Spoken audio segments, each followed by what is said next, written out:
নমস্কার বন্ধুরা, দেশি কিচেন ব্লগে তোমাদের স্বাগত। আজকে আমি বানিয়েছি কড়াইশুঁটির কচুরি। তো এত সুন্দর নরম এবং সুস্বাদু কচুরি আমি কী করে তৈরি করেছি সেই রেসিপি আমি তোমাদের সঙ্গে শেয়ার করতে চলেছি। দেখো কত সুন্দর হয়েছে, দেখতে যত ভালো হয়েছে খেতে তার চাইতে অনেক বেশি ভালো হয়েছে। চলো দেখি কী করে আমি এটা তৈরি করেছি তোমাদের সঙ্গে শেয়ার করি।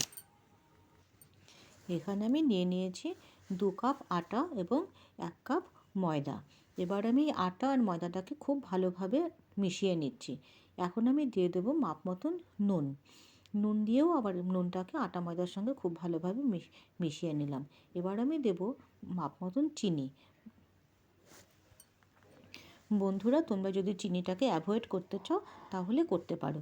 এবার আমি এখানে দিয়ে দেবো ময়ানের জন্য একটু সাদা তেল। সাদা তেল দেবো আমি চায়ের চামচের 1 চামচ। ময়ান দিয়ে আমি এই আটা ময়দাটাকে খুব ভালো করে মেখে নেব। এই মাখাটা আমি যত ভালো করে মাখবো তত কচুরিটা সফট হবে। এটা মাখার সময় খেয়াল রাখতে হবে এর তেলটা যেন সম্পূর্ণ আটা ময়দার সঙ্গে খুব ভালোভাবে মিশে যায়। বন্ধুরা, আমি মাঝে মাঝে রান্নার মাঝখানে আমি কোনো টিপস দিয়ে থাকি। আজকের টিপস হচ্ছে, আমরা তো সবাই মাছে ভাতে বাঙালি, তা মাছ তো আমাদের ঘরে ধুতেই হয়। সে মাছ ধোয়ার পর যে হাতে আষ্টে গন্ধ আছে সেই গন্ধটা দূর করতে যদি আমরা লেবুর রস এবং হলুদ একসঙ্গে মিশিয়ে নিয়ে হাতের মধ্যে একটু মেখে নিই তবে মাছের গন্ধটা চলে যায়। তোমরাও ট্রাই করে দেখতে পারো। আমি এবার নর্মাল টেম্পারেচারে থাকা জল দিয়েই আমি এটাকে মেখে নেব। একবারে খুব বেশি জল দেব না, অল্প জল দেবো আর অল্প মাখবো। কারণ একবারে বেশি জল দিলে পরে এটা বেশি নরম হয়ে যেতে পারে। এই ময়দার ডোটাকে এমনভাবে তৈরি করতে হবে যাতে খুব শক্ত না হয় আবার খুব নরমও না হয়। এই দেখো বন্ধুরা, আমার ডো মাখা হয়ে গেছে। এই ডো খুব নরম হয়নি আবার খুব শক্তও হয়নি। এবার এটাকে আমি আধ ঘন্টার জন্য ঢেকে রাখবো। আধ ঘন্টা না হলেও 20 মিনিট তো রাখতেই হবে। এবার আমি কচুরির পুরটা তৈরি করব। এই কড়াইশুঁটিগুলো আগে আমি একটু ভাপিয়ে নিয়েছিলাম। একটি লঙ্কা দিয়ে কড়াইশুঁটিটা আমি একটু পেস্ট করে নিলাম। এই দেখো কেমন মিহি পেস্ট হয়েছে। পেস্ট করার সময় একটা জিনিস অবশ্যই খেয়াল রাখতে হবে যে আমরা এখানে জলের ব্যবহার যতটা পারি কম করব। এবার পুরের মধ্যে যে শুকনো মশলাটা আমরা দেবো সেই মশলাটা আমি তৈরি করে নিচ্ছি। একটি লোহার কড়াই গরম করে সেখানে আমি একটি শুকনো লঙ্কা চিড়ে দিলাম। শুকনো লঙ্কার সঙ্গে আরও কয়েকটি মশলা দিলাম। সেটি হচ্ছে 2টো লবঙ্গ, এক টুকরো দারচিনি, একটু সাদা জিরে এবং একটু মৌরি। এটাকে আমি শুকনো খোলাতে ভেজে নিচ্ছি। আঁচটা খুব ধিমে আছে আমি এটাকে ভাজবো। আর অবশ্যই খেয়াল রাখতে হবে যাতে নিচটা পুড়ে না যায় বা বেশি ভাজা না হয়। যখন এটা ভাজার থেকে গন্ধ বেরোবে তখন আমি এটাকে নামিয়ে নেব। এবার আমি গ্যাসটা অফ করে দিয়ে একটু নাড়াচাড়া করছি। নাড়লে পরে এটা বেশ সুগন্ধি হয়।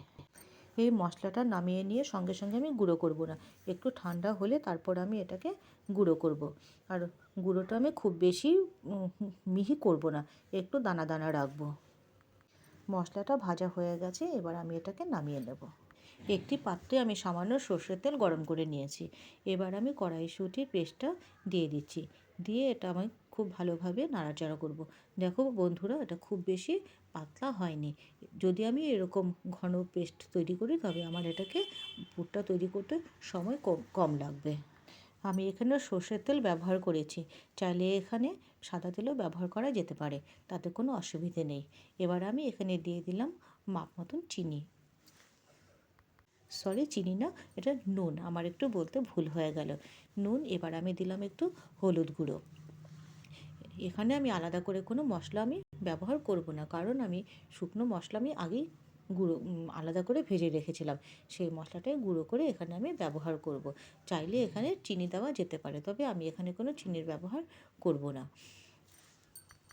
আমি এখানে একটি মাত্র লঙ্কা দিয়েছি, তা তোমরা যদি ঝাল বেশি খাও তবে তোমরা আরেকটু লঙ্কার গুঁড়ো বা গোলমরিচের গুঁড়ো এখানে ব্যবহার করতে পারো। এই পুরটা তৈরি করার সময় গ্যাসের আঁচটা আমি মিডিয়াম রেখেছি। মিডিয়াম আঁচে আমি এটাকে ভাজা করব। ধীরে ধীরে পুরটাকে তৈরি করতে হবে। যখন এটা প্যানের থেকে আলাদা হয়ে যাবে তখন ভাববো যে পুরটা আমাদের হয়ে এসেছে।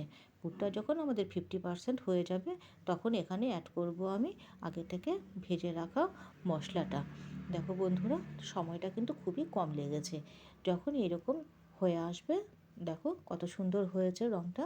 রঙটা কিন্তু যেমন সবুজ ছিল তেমন সবুজই আছে। এবার আমি এখানে অ্যাড করব গুঁড়ো মশলা। এই দেখো গুঁড়ো মশলাটা আমি হামানদিস্তাতে আগে গুঁড়ো করে নিয়েছিলাম। এবার আমি গুঁড়ো মশলাটাকে ঢেলে দিচ্ছি। আমি সম্পূর্ণ মশলাটাই ব্যবহার করব। মশলাটাকে এবার আমি খুব ভালোভাবে মিশিয়ে নিচ্ছি। এমনভাবে মেশাতে হবে যাতে সম্পূর্ণ মশলাটাই কড়াইশুঁটির গায়ে লেগে থাকে। মশলাটা খুবই ভালোভাবে মিশিয়ে নিতে হবে।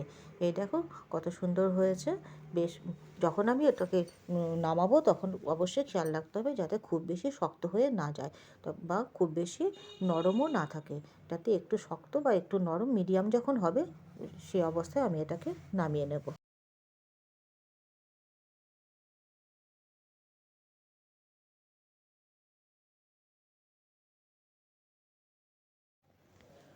পুরটা খুব ভালোভাবে তৈরি হয়ে গেছে।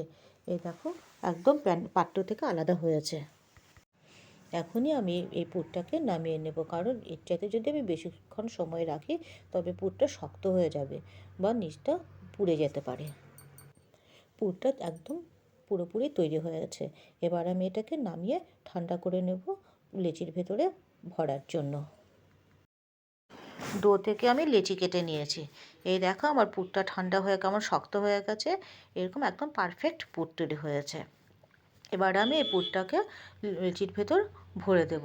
লিচিগুলো এমনভাবে তৈরি করতে হবে যাতে লুচির মতন ছোট না হয়, আবার পরোটার মতন বড়ও হবে না, কারণ ভেতরে পুর ভরতে হবে। সেই জন্য আমি লিচিগুলো একটু মিডিয়াম সাইজের করে নিয়েছি। লেচিতে পুর ভরার আগে হাতে অবশ্যই একটু তেল মেখে নিলে পরে ভালো হয়। আমি এখানে একটু সর্ষের তেল মেখে নিয়েছি। এবার আমি দেখো হাতে আমি লেচিগুলো পুর ভরার জন্য তৈরি করছি। এই যে স্ট্রাকচারটা আমি তৈরি করছি সেটাকে বেলুন চাকিতেও লুচির মতন বেলে নিলেও ভালো হয়, তবে আমি এটাকে হাতে করে নিচ্ছি। পুর ভরার পর দেখো এভাবে উপরটা একটুখানি মুচড়ে দিতে হবে। যখন যদি ভারী থাকে উপর দিকটা যদি একটু মোটা থাকে সেই মোটা দিকটাকে ছিঁড়ে দিতে হবে। এবার উল্টো করে আমি এখানে রেখে দেবো যাতে এটা খুব ভালোভাবে সেট হয়ে যায়। এই লিচিগুলো তৈরি করার সময় অবশ্যই খেয়াল রাখতে হবে পুর ভরার পর যেন এখানে কোনো ফাঁক না থাকে। পুর ভরার সময় যদি একটু ফাঁক থাকে তখন বেলার সময় আরও বেশি ফেটে যায়, ফেটে গিয়ে ভেতর থেকে পুরটা আরও বেশি করে বের হয়ে যায়। আমি অবশ্য এখানে বেলার সময় আমি তেল দিয়েই বেলবো, তবে তোমরা চাইলে এখানে ময়দা ছড়িয়েও বেলতে পারো। ময়দা ছড়িয়ে বেললে একটা সুবিধা হয় কি, যদি কোনো জায়গায় একটু ফাঁক থেকে যায় তবে সেই ফাঁকটা ময়দা দিয়ে পূরণ হয়ে যায়। তবে আমার তেল দিয়ে বেলতেই ভালো লাগে, তাই আমি চেষ্টা করছি যাতে এটা তৈরি করার সময় যাতে কোনো ফাঁক না থাকে। খুব সাবধানে এই কাজটা করতে হবে। এই পদ্ধতিতেই আমি সবগুলো বানিয়ে নেব। এখানে আমি কড়াইশুঁটির কচুরি তৈরি করছি। ইচ্ছে করলে এখানে আমরা মাছের পুর বা কোনো ডালের পুর বা যে কোনো আলুর পুর, যে কোনো পুর দিয়েই আমরা এই লিচিগুলো তৈরি করে নিতে পারি। সেটা খেতেও খুব ভালো লাগে। আমার লিচিগুলো তো সব পুর ভরা হয়ে গেছে। এই দেখো একটু ফেটেও গেছে। এগুলো বেলার সময় খুব সাবধানে বেলতে হবে। আমি এগুলোকে বেলে এবার আমি কচুরির আকারে গড়ে নেব। লুচির মতন করে এই কচুরিগুলোকে আমি বেলে নিচ্ছি। এই দেখো আমার কচুরি বেলা হয়ে গেছে। বেলতে তো আমরা সবাই জানি, আলাদা করে দেখানোর কিছু নেই। এবার আমি ভাজার জন্য সাদা তেল গরম করে নিয়েছি। এবার আমি তেলটা একটুখানি ট্রাই করে দেখে নেব যে ঠিকঠাক গরম হয়েছে কি না। এক টুকরো ময়দা দিয়েই আমি এটাকে টেস্ট করব যে তেলটা কতটা গরম হয়েছে। মোটামুটি আমার তেলটা হয়ে এসছে। এবার আমি কচুরিটা অনায়াসে ভাজতে পারি, তবে এটা আমি তুলে ফেলে দিচ্ছি। কড়াইশুঁটির কচুরি যে শুধু শীতের সময় খেতে হবে এমন কোনো কথা নেই। আমরা যারা খেতে ভালোবাসি তারা আমরা সারা বছরই টুকটাক করে খাবার বানিয়েই থাকি। তবে আজকে আমি এটা তৈরি করছি রাতে খাওয়ার জন্য। ঠিক, কচুরিগুলো তেলে দেওয়ার সময় খুব সাবধানে দিতে হবে যাতে গায়ে তেল ছিটে না যায়। এই দেখো এমনি করে একটু চেপে চেপে দিলে পরে দুদিক সুন্দর ফুলে উঠবে। যেহেতু আমি ডোটাকে মেখে কিছুক্ষণ রেখে দিয়েছিলাম তাই কচুরিটা খুব সফট হবে। এই দেখো একদিক ফুলে কী সুন্দর উঠেছে, এবার আরেক দিকও ফুলে উঠছে। এই দেখো দুদিক ফুলে উঠেছে। এবার আমি এটাকে তুলে নেব। এরকম একটু কড়া ভাজা করে খেতে ভালো লাগে। একই পদ্ধতিতে আমি বাকি কচুরিগুলোও তুলে নেব। তোমাদের যদি কচুরি খেতে যাদের ভালো লাগে, তোমরা যারা ভালোবাসো তারাও এইভাবে কচুরি বানিয়ে দেখো, বলছে খুব ভালো হবে। বন্ধুরা, আমার রেসিপিগুলো যদি তোমাদের ভালো লাগে তবে তোমরা অবশ্যই একটি লাইক, শেয়ার ও কমেন্টস করো। কমেন্টস করলে আমি বুঝতে পারবো আমার ভুল ত্রুটিগুলো। তার সঙ্গে কমেন্টসের সঙ্গে তোমরা আমার পেজটিকে একটু সাবস্ক্রাইব করে দিও বন্ধুরা। দেখতেই পাচ্ছ কেমন ফোলা ফোলা কচুরি তৈরি হচ্ছে। তোমরাও এই পদ্ধতিতে একবার ভেজে দেখো। এই কচুরি খেতে খুবই ভালো লাগে। কড়াইশুঁটির কচুরি সাধারণত আলুর দম, ঘুগনি বা ছোলার ডাল, মাংস এসবের সঙ্গে খেতেই ভালো লাগে। তবে তোমরা তো যে যা পছন্দ করো সেটা দিয়ে কচুরি খেতে পারো। রাত্রের খাবার হিসাবে তো খুবই ভালো লাগে এবং সকালে জলখাবার হিসাবেও কচুরি আমাদের খুব প্রিয়। এই দেখো, এটি একটুখানি ফাঁক হয়ে গেছে। এবার এই দিকটাকে, যেই দিকটা ফাঁক হয়ে যাবে সেই দিকটাকে আমি এই ঝাঁঝরিটা দিয়ে একটুখানি চাপা দিয়ে দেবো, নয়তো ভেতরে এয়ার ঢুকে আর ফুলবে না।